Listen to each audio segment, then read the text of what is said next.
அதாவது கும்பராசின்னு சொன்னாலே உங்களுக்கு மேஷத்திலிருந்து கணக்கு போட்டா 11ஆம் இடம். கும்பம் என்று சொன்னால் பானையை குறிப்பது.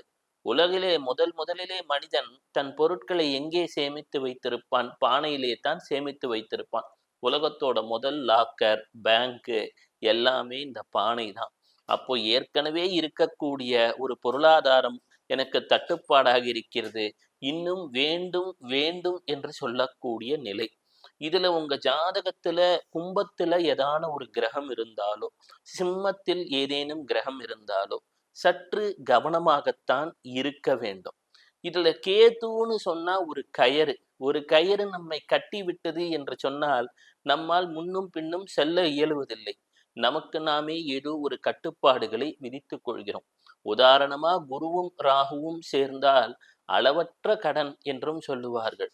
குருவும் கேதுவும் சேர்ந்து விட்டாலோ அந்த கடனை கட்டக்கூடிய நிலை இல்லாமல் தடுமாறுவது என்று கூட எடுத்துக்கொள்ளலாம்.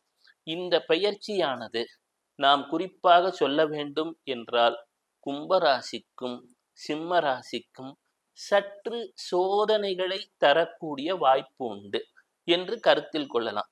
அதே போல கடகம் என்பதற்கு 8ஆம் இடத்திலும் மகரம் என்பதற்கு 8ஆம் இடத்திலும் இந்த சிம்மமும் கும்பமும் வருவதால் அவர்களும் சற்று கவனமாகத்தான் இருக்க வேண்டும்.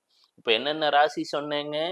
சிம்மம் மற்றும் கடகம், மகரம் மற்றும் கும்பம்.